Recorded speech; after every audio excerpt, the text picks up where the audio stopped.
Welcome to Scared Stories for a Rainy Night. As a reminder, before we begin, there are minimum ads in this entire video, so you can relax, sleep, and listen to the video without interruptions.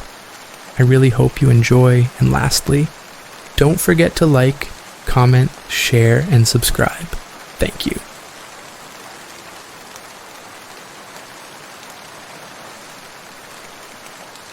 I never believed in ghosts. At 32, I'd built a career as a successful historian, specializing in medieval architecture. My fascination with ancient structures led me to Herwick Palace, a decaying estate perched on the edge of a forgotten moor in northern England. It was the perfect subject for my next project, an in-depth video series exploring its history and the whispers of hauntings that surrounded it. As I approached the palace, the sun dipped below the horizon, casting long shadows across the crumbling facade. The air felt thick, almost electric, as I pushed the heavy wooden door open. It creaked ominously, echoing through the cavernous entrance hall. The musty smell of decay enveloped me, but I pressed on, my camera in hand, eager to document every corner of this forsaken place. The grand staircase spiraled upward like a skeletal finger, and I could feel the chill of the past lurking in the corners. I set up my camera and began my introduction, sharing the legends of the palace, stories of a nobleman who lost his family to a tragic fire, and the rumors of their restless spirits. I chuckled nervously, trying to shake off the unsettling feeling creeping over me. As night fell, I decided to explore the west wing, rumored to be the most haunted part of the palace. The flickering light from my flashlight danced across the walls, revealing faded portraits of stern-faced ancestors whose eyes seemed to follow my every move. I tried to dismiss the chill that ran down my spine, attributing it to the drafty corridors. Suddenly, I heard a soft whisper, almost like a sigh. I froze, heart pounding, and turned off the flashlight, plunging myself into darkness. I strained my ears, listening intently. There it was again, a faint, melodic hum, echoing through the halls. My instinct told me to run, but curiosity held me captive. I couldn't ignore the urge to uncover the source of the sound. I followed the melody down a narrow corridor, my footsteps muffled by the thick carpet. The air grew colder, wrapping around me like a shroud. As I reached the end of the hall, I found a door ajar, light spilling out into the darkened corridor. I pushed it open, revealing a small, dust-covered room, bathed in an otherworldly glow. In the center stood an ornate mirror, its surface shimmering as if it held a life of its own. The hum grew louder, filling the air with a haunting sweetness. I approached the mirror, entranced, and as I leaned closer, my reflection wavered. A figure appeared behind me, an ethereal woman in a flowing white gown, her face a mask of sorrow. I stumbled back, gasping. "Who are you?" I managed to whisper. The woman pointed toward the mirror, her lips moving in silent words. I felt a compulsion to look again, and as I did, the reflection shifted. I saw not just myself, but a scene unfolding behind me, a grand ballroom, filled with elegantly dressed figures dancing, laughter echoing through the air. The woman in the mirror was among them, vibrant and alive. Suddenly, the scene darkened, flames licking the edges of the ballroom, consuming everything in their path. My heart raced as I realized the truth. The night of the fire that claimed the nobleman's family. The woman's face twisted in anguish, and I felt a pull, as if the mirror were trying to draw me in. Panicking, I turned to flee, but the door slammed shut, trapping me inside. The room spun, and I felt a surge of energy coursing through me. I was no longer just an observer. I was part of their tragic tale. I could hear their screams, their pleas for help. Desperation clawed at me as I tried to escape, but the mirror's grip was too strong. Just when I thought I would be trapped forever, the door flung open and I stumbled out into the hallway, gasping for breath. The hum faded, the weight of the palace lifting. I rushed outside, the night air feeling like a lifeline. In the weeks that followed, I tried to distance myself from the experience, but it haunted my dreams. I returned to my editing room, determined to make sense of what I had recorded. As I reviewed the footage, my heart sank. The video showed nothing. No whispers, no mirrors, just me talking to the camera, oblivious to the horrors lurking behind me. But then, a chilling realization washed over me. In the mirror's reflection, I wasn't alone. A shadowy figure stood beside me, its eyes glinting with a knowing sadness. I froze, the truth settling in like a weight on my chest. I had unlocked something that night, and the palace wasn't finished with me yet. As I sat there, staring at the screen, the lights flickered. The hum returned, soft and melodic, wrapping around me like a familiar embrace. I had become part of the haunting, a new chapter in Heroic Palace's tragic tale, and as the figure in the mirror smiled, I knew I would never escape.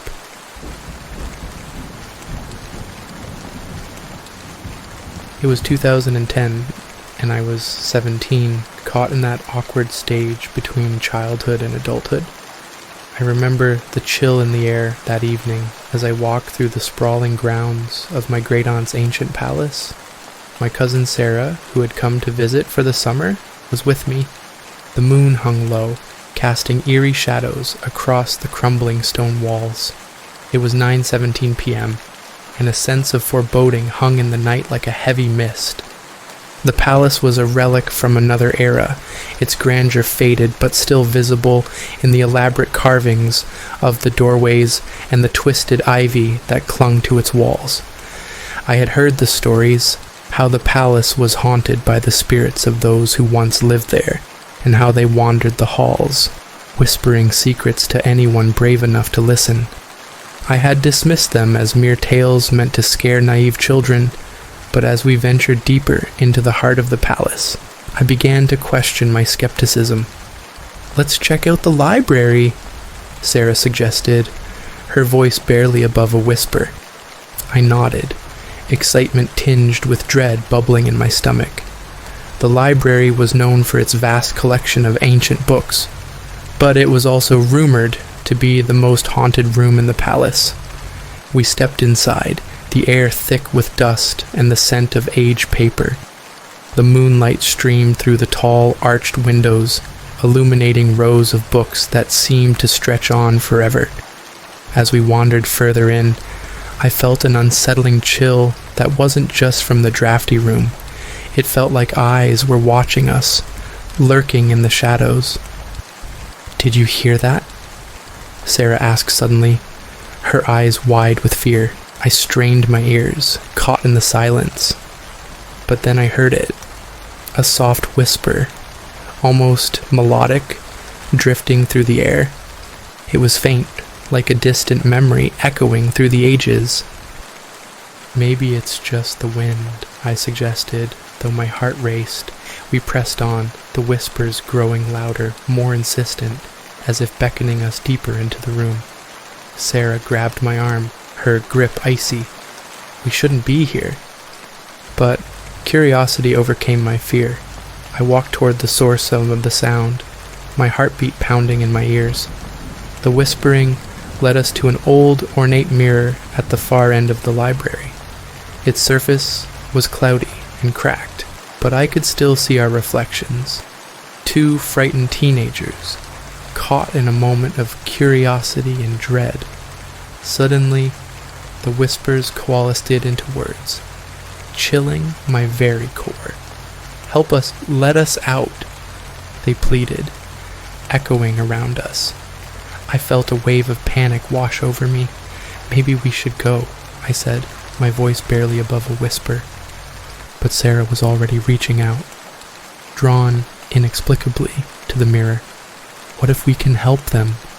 she asked, her voice trembling.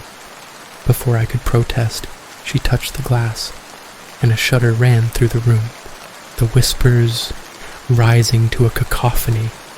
The mirror rippled, and to my horror, the reflections began to change. Instead of our frightened faces, I saw pale, gaunt figures trapped behind the glass, their mouths moving in silent screams. I screamed, pulling Sarah back, but it was too late. The mirror glowed ominously, and a dark hand shot out, grabbing her wrist. "Sarah!" I yelled, my heart pounding as I tugged her back, but the grip was strong. She looked at me, terror in her eyes, but there was something else there, an understanding. "Let me go, please," she cried. And in that moment, I realized she wasn't just scared. She was entranced, as if the whispers had awakened something in her. They need me. I felt a cold grip of despair clutch my heart. "No, Sarah! Fight it!" I shouted, but her eyes had glazed over, the life draining from them. She was slipping away, pulled into the void of the mirror. In a desperate bid, I lunged forward, grabbing her other hand. The room erupted in chaos as the whispers turned into screams. I pulled with all my strength, but the dark hand was relentless, dragging her closer to the mirror's surface. "Don't let go!" she screamed, but I could feel her slipping. In a final act of desperation, I yanked her away, and with a blinding flash, she was free, collapsing to the floor, gasping for breath. But the moment was short-lived. As I looked back at the mirror, I felt an icy wave wash over me. My reflection was gone, replaced by those pale, gaunt figures. I staggered back, panic rising in my chest. The whispers had changed, now taunting me with a sinister promise. One will always remain. As the echoes faded, I realized the truth. I had saved Sarah, but I had taken her place in the mirror. I was the one trapped, forever watching as she stumbled out of the library, unaware of the darkness that had claimed me. The palace was silent once more, the whispers subsiding, but I could still hear them, echoing in the depths of my soul. I was now part of the story, a ghost in the shadows, waiting for the next curious soul to wander into the Palace of Whispers.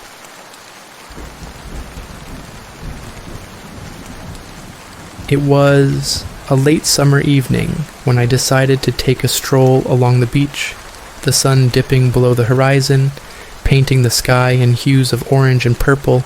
The sand was warm under my feet, and the distant sound of waves crashing against the shore was oddly comforting.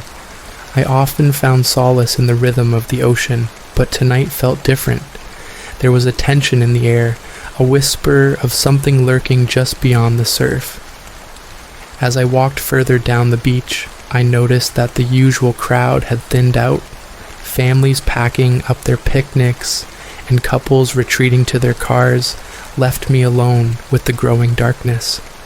I pulled my sweater tighter around me, feeling a chill that had nothing to do with the temperature. The wind picked up, sending shivers down my spine, and I thought I heard something, a voice, soft and melodic, carried by the breeze.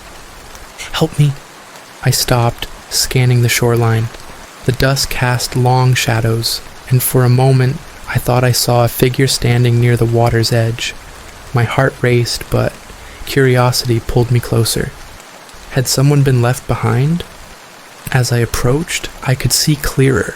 A woman, her silhouette illuminated by the dying light, staring out at the ocean with an expression of pure despair. "Are you okay?" I called out, my voice barely rising above the roar of the waves. She turned slowly, her face hidden in the shadows, but I could see tears glistening on her cheeks. "I can't find him. I can't find my son."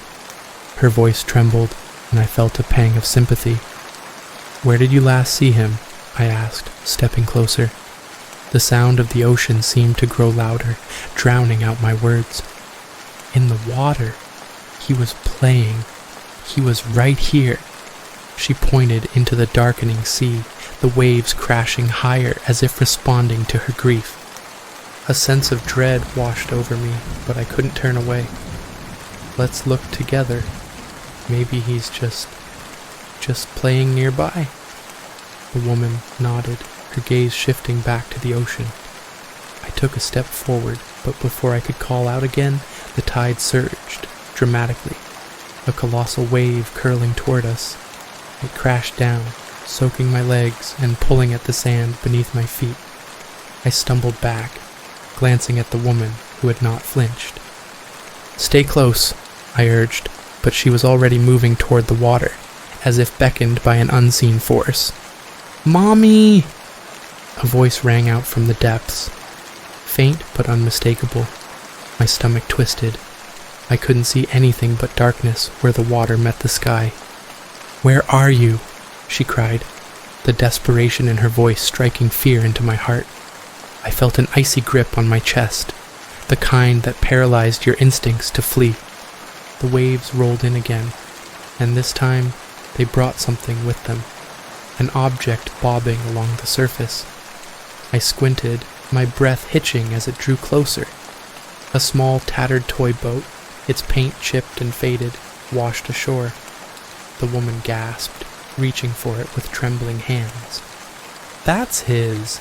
she exclaimed, clutching the boat to her chest. Her eyes bore into mine, a mixture of relief and horror.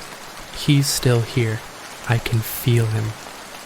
Before I could process her words, the ocean churned violently and I felt a pull, like something beneath the surface was trying to drag me in. I stumbled back, splashing into the shallows, and the woman's expression shifted. Her eyes darkened, revealing a strange, otherworldly glimmer. "You shouldn't have come here," she whispered, her voice now a chilling echo of the waves. "This is where they come to play."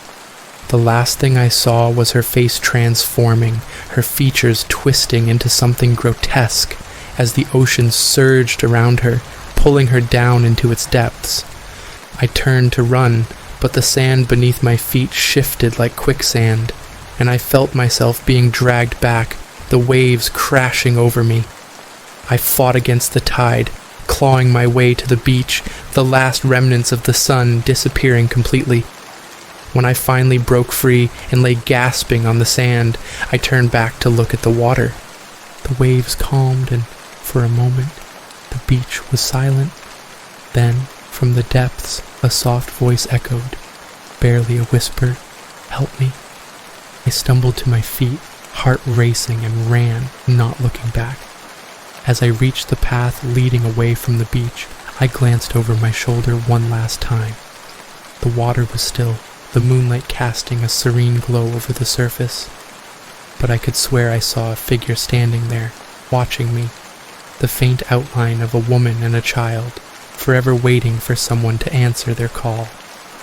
Little did I know, I had become part of that haunting melody, the next whisper in the waves.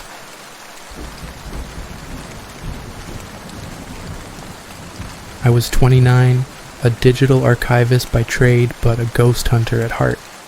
My friends often laughed at my obsession with the supernatural, but their mockery only fueled my determination. So, when I stumbled upon the crumbling Eldridge Manor, nestled deep within the overgrown woods of my hometown, I knew I had to explore it. The locals spoke of its haunting, whispers of a tragedy that occurred a century ago, and I was drawn to its eerie allure like a moth to a flame. It was a late October evening, shadows stretching long and dark as the sun sank behind the trees. The manor loomed ahead, its once grand facade now draped in ivy, windows shattered like broken promises. The air was thick with the scent of damp earth and decay, and a chill danced along my spine as I stepped over the threshold. Inside, the musty air enveloped me, carrying with it the weight of forgotten memories. The grand foyer was a masterpiece of neglect, with a cracked chandelier hanging precariously overhead, its crystals dull and covered in dust. I switched on my flashlight, the beam cutting through the darkness, revealing faded portraits of the Eldridge family lining the walls. Their eyes seemed to follow me, filled with a sorrow that felt all too real. As I wandered deeper into the manor, I documented every creak of the floorboards and every whisper of the wind that slipped through the broken windows. The deeper I ventured, the more the atmosphere shifted. It was as if the very walls were breathing, alive with a restless energy. I felt watched, and my heart raced. I found myself in what appeared to be the drawing room, its opulence long faded. A grand piano sat in the corner, covered in a thick layer of dust. I brushed my fingers across the keys, and a haunting note echoed, sending shivers down my spine. Suddenly, I heard it, a soft, mournful sobbing coming from the adjacent room. My breath hitched in my throat. Was it a trick of the mind, or was someone else here with me? I approached the door, heart pounding like a war drum. As I pushed it open, a cold draft rushed past me, and the sobbing grew louder. The room was dark, the only light filtering in from the cracks in the walls. I could make out a figure, a woman draped in tattered white, her back to me, weeping into her hands. "Hello," I called out, my voice trembling. "Are you okay?" She turned slowly, revealing a face pale as moonlight, eyes hollow and filled with despair. "They won't let me leave," she murmured, her voice a ghostly echo. My instincts screamed at me to run, but I was rooted in place. "Who won't let you leave?" I pressed, stepping closer. "The souls, the ones trapped here," she replied, her gaze shifting to the shadows behind me. "They're angry. They won't let anyone go." Suddenly, the temperature dropped, and the shadows began to swirl, coalescing into dark figures that reached out with ghostly hands. Panic surged through me as I turned to flee, but the room seemed to twist and warp, the exit disappearing. I was trapped. The woman's laughter echoed, a sound that chilled me to the bone. "You wanted to find the truth, didn't you? Now you'll join us." With a surge of adrenaline, I fought against the dark tendrils closing in. I closed my eyes, desperately trying to remember the way I came. Just as I felt the icy grip of despair wrapping around me, I stumbled backward and crashed into a wall.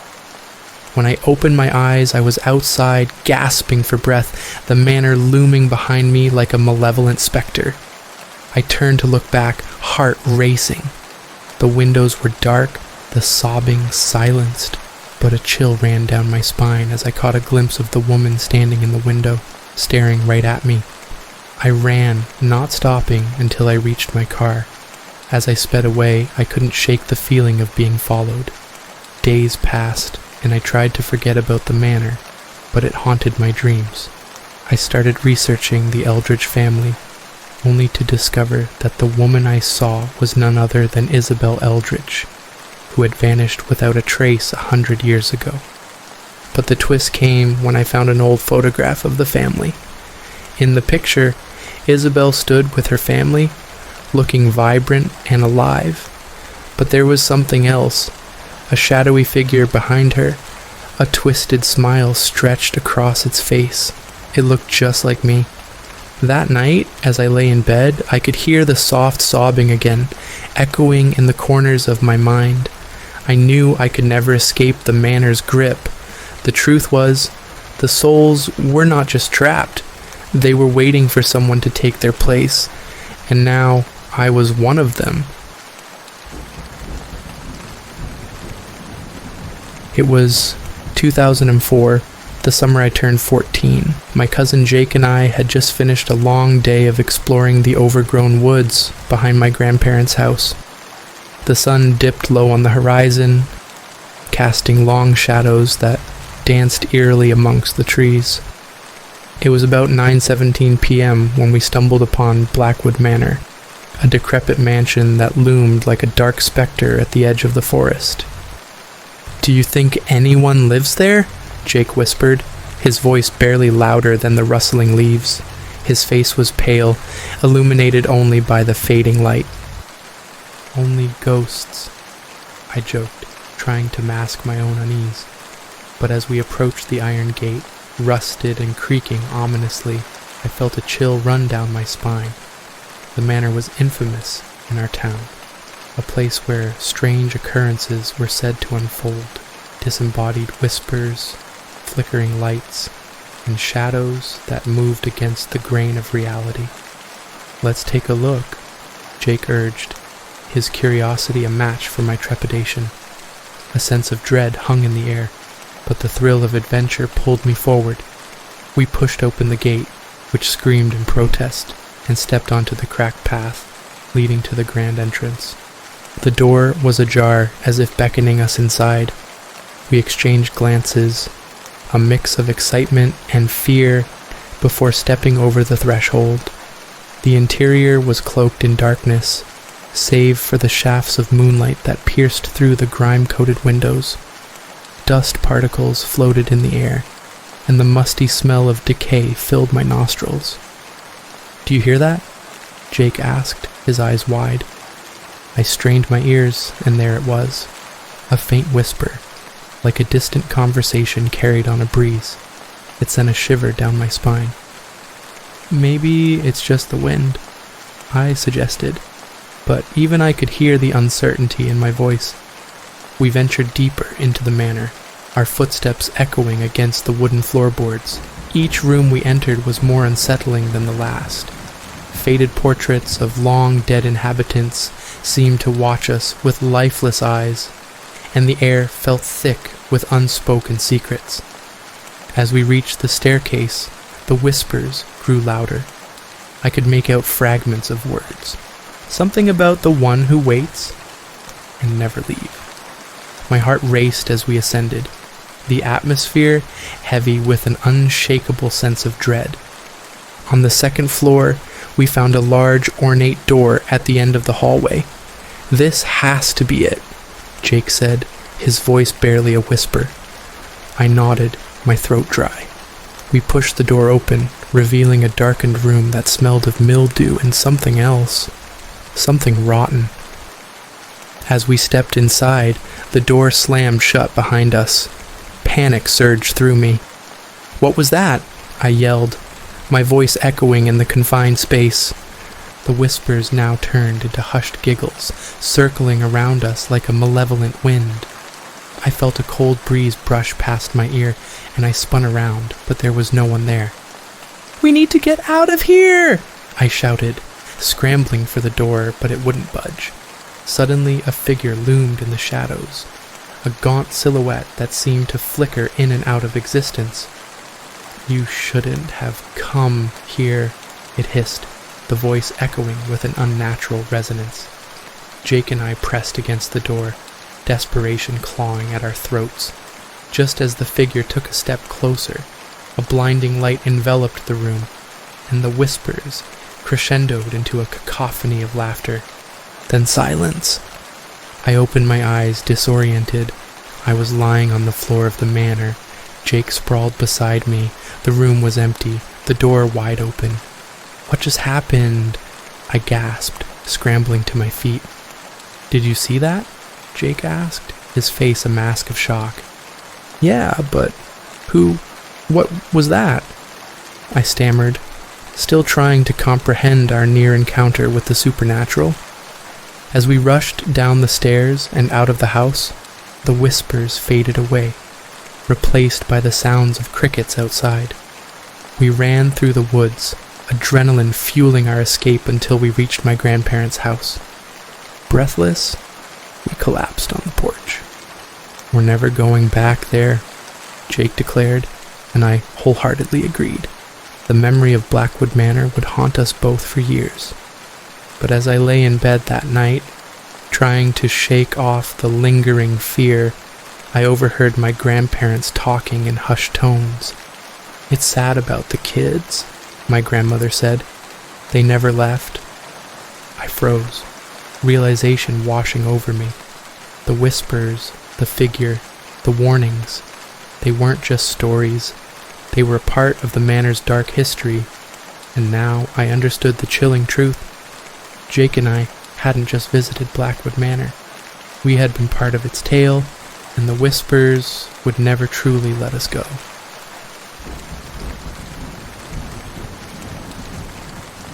I've never been one to believe in the paranormal. Growing up, I thought all those ghost stories were just that, stories, but that was before I moved into my grandmother's old house, a sprawling Victorian relic that loomed over the quiet street like a specter of the past. After her passing, it became my responsibility to take care of it. I thought it would be a fresh start, a chance to escape the bustling city life and find some peace. But from the moment I stepped inside, I knew something was off. The air was thick with dust, and the walls seemed to creak with every step I took, as if they were alive, whispering secrets I was not meant to know. I shrugged it off. Just the sounds of an old house settling, I told myself. I spent the first few days cleaning, throwing open the heavy drapes to let in sunlight and fresh air. Each room held remnants of my grandmother's life, filled with faded photographs and forgotten trinkets. Yet, as I placed each item in its new home, I couldn't shake the feeling that I was being watched. The first night, I lay awake listening to the house. The wind howled through the eaves, but there was something else. A soft whispering, like a voice just out of reach. I dismissed it as my imagination, a side effect of being alone in a new place. But the whispering grew louder, more distinct, until I could almost make out words. Leave. Go, it seemed to say. I sat up, heart racing, but the house was still, save for the creaking of the floorboards. Days turned into weeks, and the whispers never ceased. They followed me from room to room, a constant reminder that I was not alone. I tried to ignore them, focusing on the mundane tasks of settling in, painting walls, arranging furniture, but it was futile. I could hear them in the dead of night, echoing through the halls, growing louder and more insistent. Get out! Help us! One evening, while exploring the attic, I stumbled upon an old trunk, dusty and locked. My curiosity piqued. I searched for a key, finally finding a rusted one hidden beneath a loose floorboard. With a heart full of trepidation, I unlocked the trunk. Inside were old letters and photographs, and at the very bottom, a diary. The pages were yellowed, the ink faded, but the words leapt out at me. It belonged to my grandmother. She wrote about her life, her dreams, and something else. She spoke of a darkness that had seeped into the house, a presence that tormented her, whispering secrets in the night. The last entry sent chills down my spine. I can feel it watching. It wants something from me, something I can't give. I fear it will come for me soon. I slammed the trunk shut, my mind racing. The whispers grew louder, echoing the words in the diary. It wants something. Help us. Panic set in as I realized the house was alive, feeding off my fear. I tried to leave to escape the suffocating atmosphere, but the door wouldn't budge. I was trapped. That night, I decided to confront whatever it was that haunted the house. Armed with a flashlight and my grandmother's diary, I crept through the darkened rooms, the whispers now a cacophony in my ears. Help us, help us. I followed the sound, my heart pounding until I reached the basement door. It creaked open, revealing a staircase that descended into darkness. I hesitated, but the whispers beckoned me down. I flicked on my flashlight and stepped into the damp, musty air. The basement was filled with old furniture covered in sheets and boxes stacked haphazardly in the corners. As I moved deeper, the whispers intensified, swirling around me like a dark mist. Help us! Help us! Then I saw it. In the far corner of the basement stood a mirror, its surface cracked and tarnished. I approached it, and as I looked into the glass, I saw not my reflection, but a multitude of faces. Ghostly figures trapped within the mirror's depths. They reached out, their mouths moving in silent screams, their eyes filled with terror. "Help us!" they cried, and I stumbled back, horrified. Suddenly, a chilling realization washed over me. The whispers, the trapped souls, they were trying to warn me.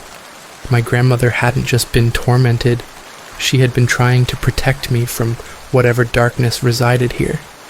I turned to flee, but the air grew thick, and an unseen force held me in place. The mirror shimmered, and I could feel its pull, as if it wanted to draw me in. I fought against it, clutching the diary tightly.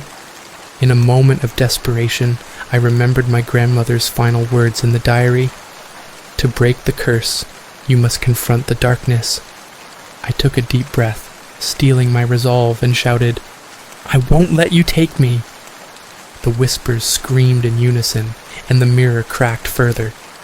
I could feel the weight of the trapped souls pressing against me, urging me to break free. With one final push, I hurled the diary at the mirror, shattering it into 1,000 pieces. The basement erupted into chaos as the souls were released, swirling around me in a whirlwind of light and shadow. In an instant, the darkness lifted, and I collapsed to the floor, gasping for breath. The house was silent, the whispers gone. I had broken the curse, but at what cost? I could still feel the lingering presence of the souls, grateful yet sorrowful. I knew I would never be the same. As I left the basement, I glanced back one last time. Among the shards of glass, I saw a single photograph, a picture of my grandmother, smiling. But behind her, in the reflection of the mirror, stood a shadowy figure, grinning back at me. A chill coursed through me as I realized the darkness wasn't gone. It had just been waiting, lurking in the corners of the house, biding its time, and now it was free.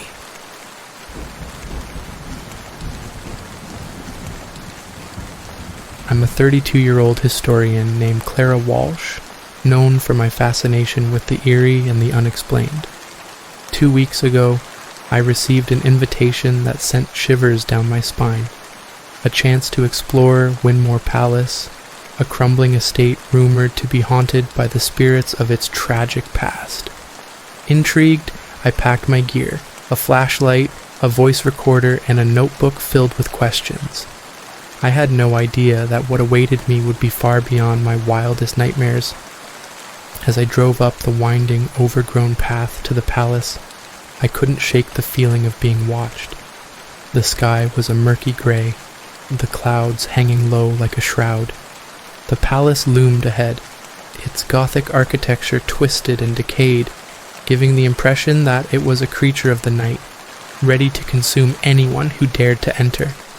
Its once grand facade was now a tapestry of ivy and peeling paint, the windows like hollow eyes staring into my soul. As I stepped inside, the air grew heavy, thick with the scent of mildew and something metallic. My flashlight beam danced across the walls, revealing faded portraits of stern-faced ancestors, their eyes seeming to follow me. I felt an unsettling chill crawl up my spine as I ventured deeper into the heart of the palace. I set up my equipment in the grand hall, where the floorboards creaked under my weight, echoing through the vast emptiness. I began recording, my voice steady but laced with anticipation. This is Clara Walsh, documenting the history and haunting of Winmore Palace. As I spoke, I couldn't help but feel a presence in the air, a whisper of something just beyond my comprehension. Hours passed, and I explored room after room, each more unsettling than the last. In the library, I stumbled upon a dusty tome bound in cracked leather. It was filled with accounts of the palace's former inhabitants, tragic tales of betrayal, madness, and death. I felt drawn to one story in particular, a young woman named Eliza, who had vanished mysteriously on the eve of her wedding.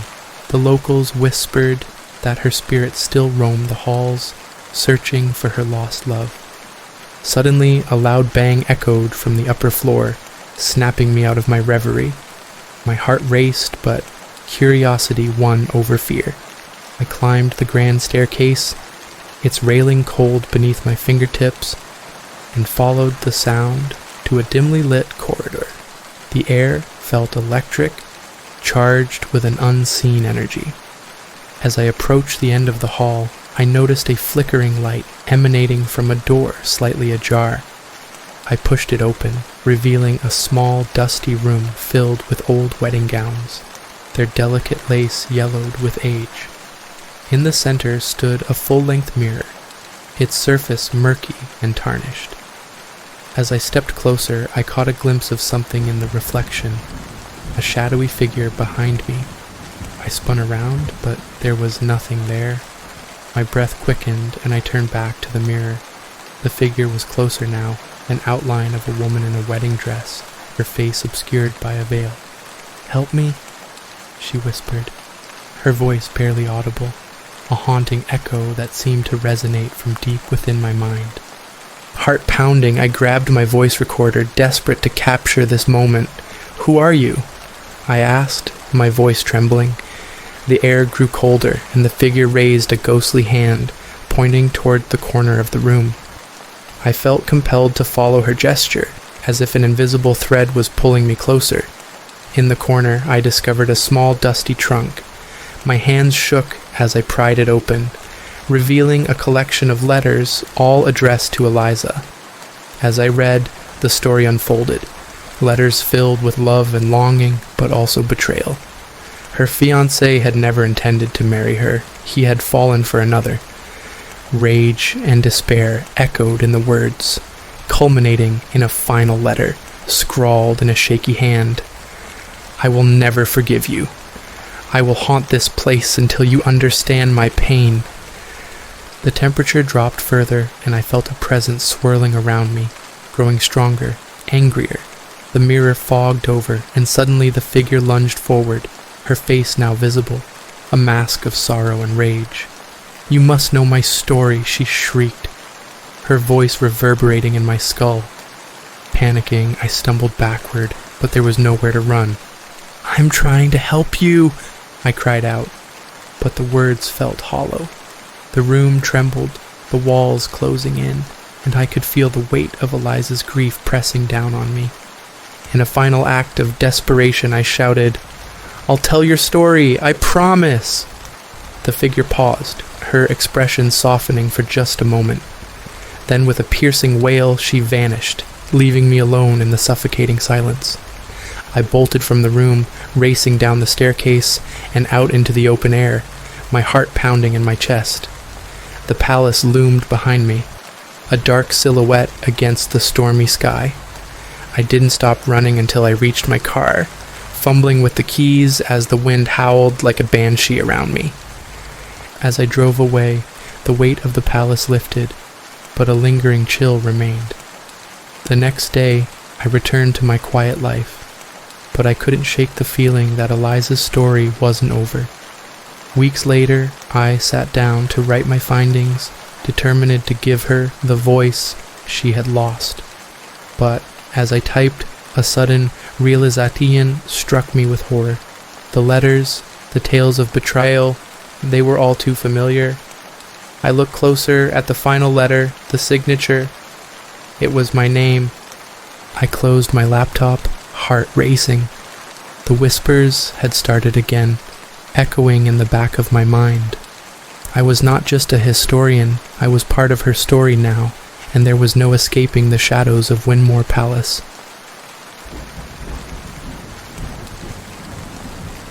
As I stood in front of the Grand Eldridge Hotel, a shiver crawled up my spine. The Victorian architecture loomed over me, its turrets piercing the gray sky like skeletal fingers.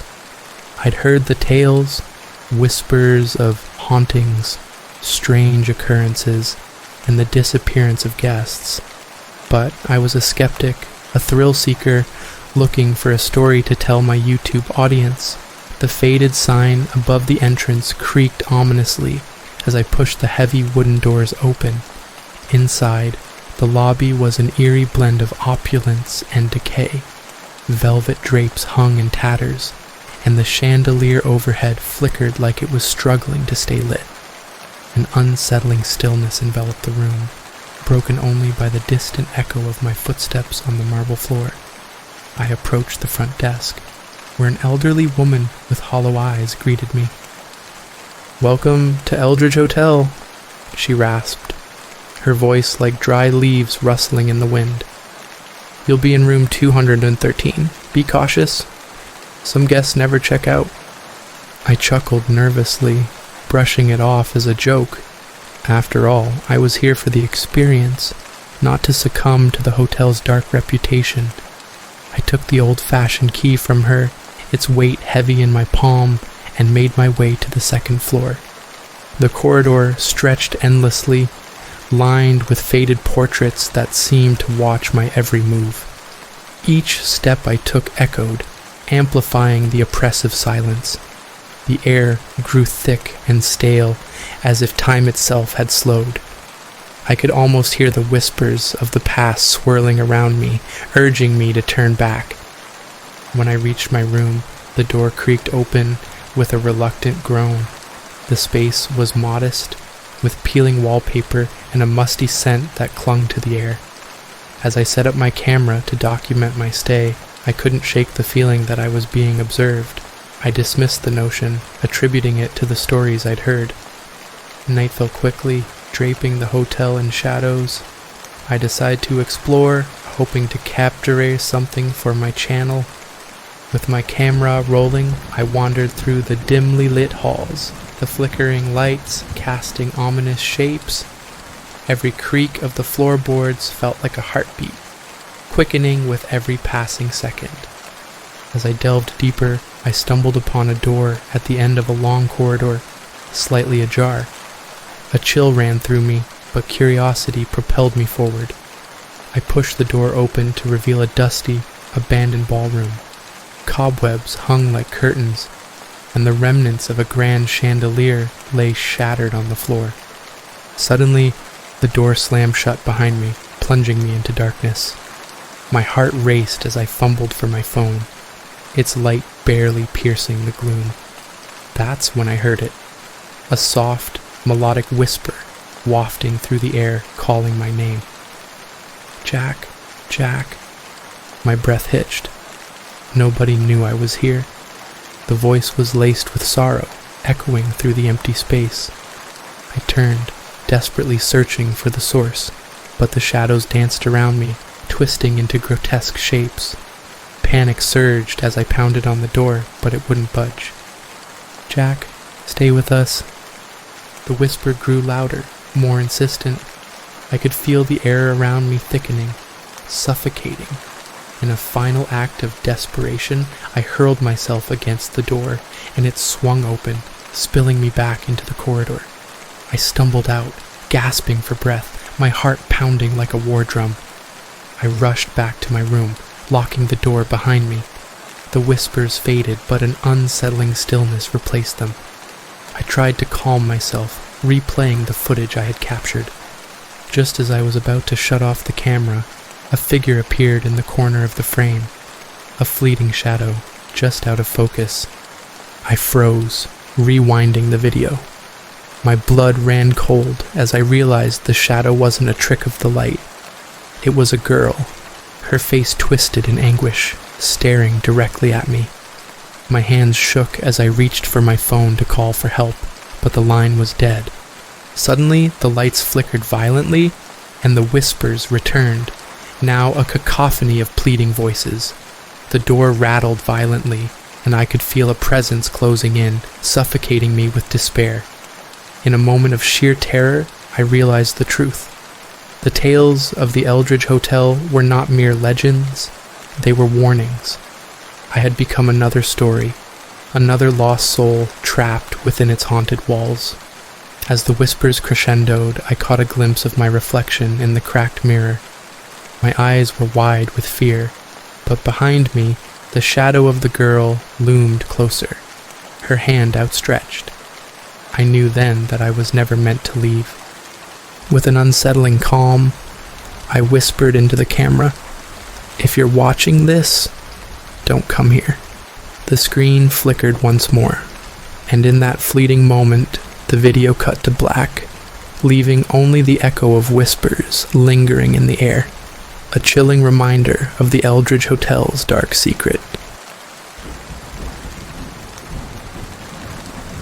I hadn't seen my relatives in years, not since the last family reunion when I was a kid. When the invitation arrived this time, I was hesitant. The last gathering had been a chaotic mix of laughter and secrets, but something about this invitation felt different, unsettling. There was an urgency in the way it was worded, as if they were desperate for me to come. In the end, curiosity got the better of me, and I packed my bags for the old family estate deep in the woods. As I drove down the winding country road, a chill crept into the air, even though it was midsummer. The trees loomed over me like ancient sentinels, their gnarled branches casting twisted shadows across the pavement. I arrived at the estate just before dusk. The sun was sinking behind the trees, casting an eerie glow over the sprawling, decaying mansion. It felt like a scene from a horror movie, and I half expected the doors to creak ominously as I stepped inside. The moment I entered, the atmosphere shifted. My relatives, all gathered in the dimly lit parlor, turned to greet me with smiles that didn't quite reach their eyes. There was Aunt Martha, looking as spry as ever, despite the fact that she must have been at least 80. Uncle Jim sat in the corner, his eyes glinting with a predatory light, and cousins I barely recognized whispered amongst themselves, their laughter echoing in the cavernous room. "We've been waiting for you," Aunt Martha said, her voice smooth but laced with something I couldn't quite place. It was almost as if she was savoring the moment, like a cat toying with a mouse. As the evening wore on, the atmosphere grew more unsettling. We shared stories, but the tales took dark turns, veering into territory none of us had ever discussed. There were hushed references to the family secret, which piqued my interest and unease. My cousins exchanged knowing glances whenever it was mentioned, and I found myself drawn deeper into the tension. After dinner, I excused myself to explore the mansion. I wandered through the dimly lit hallways, the wallpaper peeling, the air heavy with dust and memories. I stumbled upon an old family portrait hanging crookedly on the wall. The faces of my ancestors stared back at me, their expressions twisted in a mix of pride and sorrow. But one face stood out, a woman with hollow eyes and a twisted smile that sent chills down my spine. I felt as if she was watching me.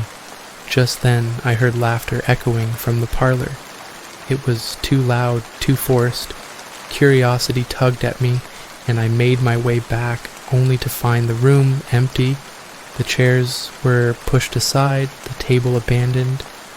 A thick silence enveloped the space, and I felt an urgency to leave, but the front door slammed shut as if someone or something was preventing my escape. Panic rose in my chest. I turned to flee upstairs, but the moment my foot hit the first step, I heard whispers behind me. I whipped around, heart racing, only to find the shadows dancing along the walls. My instincts screamed at me to run, but I pressed on, determined to find a way out. As I reached the second floor, I discovered a door at the end of the hallway, slightly ajar. I hesitated but pushed it open, revealing a dimly lit attic filled with old furniture and cobwebs. In the corner, a dusty mirror caught my eye. I approached it, and as I gazed into its surface, the scene behind me shifted. I saw my family, but they were not the loving relatives I had known. Their faces were contorted, their eyes hollow and empty. Suddenly, I felt a cold breath on my neck. I spun around, but there was nothing there. The whispers grew louder, swirling around me like a storm. "Join us! Join us!" They beckoned, and I stumbled back, horrified. In that moment, everything clicked. The family secret wasn't just a secret, it was a curse. With each reunion, they had been drawing in new members, feeding off their life force, their essence. I was meant to be the next sacrifice, the next to join their ranks. Just as I turned to run, I collided with Aunt Martha. Her smile was wide, her eyes gleaming with a hunger I had never seen before. "You're just in time for the ritual," she said, her voice dripping with delight. As I bolted past her, I reached for the nearest window and threw it open, the night air rushing in. I leapt out, landing hard on the ground below. I didn't stop running until I was miles away, the mansion fading into the darkness behind me. Now, as I sit here, trembling, I can't shake the feeling that they're still watching, waiting. I've been warned about the family secret, but I can't shake the sensation that it's not over. The reunion may have ended, but the invitation still lingers in my mind, and the whispers have followed me home. I can still hear them, soft and sinister. "You'll return. You'll be one of us." And deep down, I fear they might be right.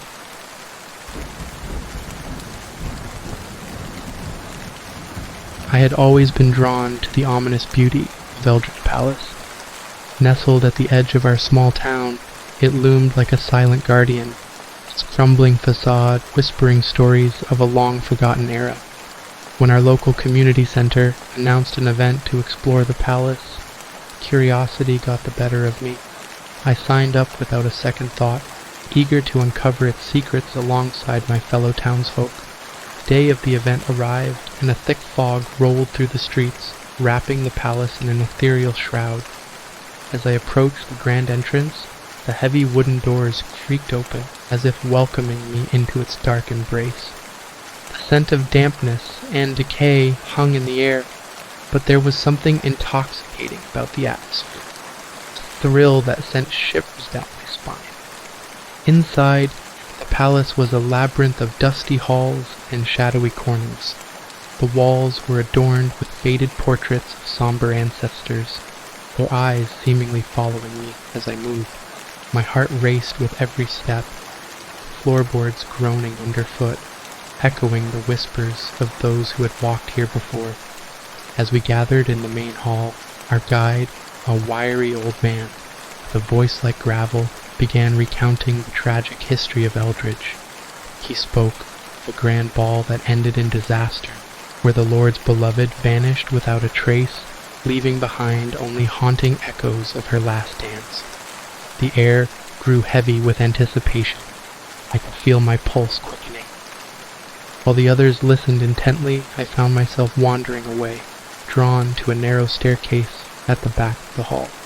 It spiraled upwards, the steps steep and worn. I hesitated, glancing back at the group, but something compelled me to ascend. As I climbed, a chill crept over me, and I could swear I heard soft murmurs, like a lullaby drifting through the air. Reaching the top, I found myself in a dimly lit room, its walls lined with intricately carved wood. In the center stood a grand mirror, its surface foggy and distorted. I approached it cautiously, my heart pounding in my chest. As I peered into the glass, the reflection that stared back was not my own. Instead, I saw a woman in a flowing gown, her face obscured by shadows, her eyes filled with a sorrow that tugged at my very soul. Suddenly, the whispers grew louder, swirling around me like a tempest. I backed away, but the mirror seemed to pull me in, the air thick with an unsettling energy. Just then, I heard footsteps behind me. I turned, heart racing, but found myself alone. The whispers shifted, forming words that echoed in my mind. "Help me! Find me!" I stumbled backward, colliding with the wall. The mirror's surface rippled as the woman pressed her hand against the glass, her mouth moving silently. In that moment, I realized she was trapped, a ghost longing for release. My breath quickened. I had to do something. Desperate, I recalled the old man's tales of the ball, the date, the time, the terrible tragedy. If I could uncover the truth, perhaps I could free her. I rushed back down the stairs, nearly colliding with my fellow attendees who were searching for me. "Where were you?" one of them asked, concern etched on her face. "I saw her, the woman in the mirror," I cried, but they exchanged skeptical glances, dismissing my claims of mere imagination.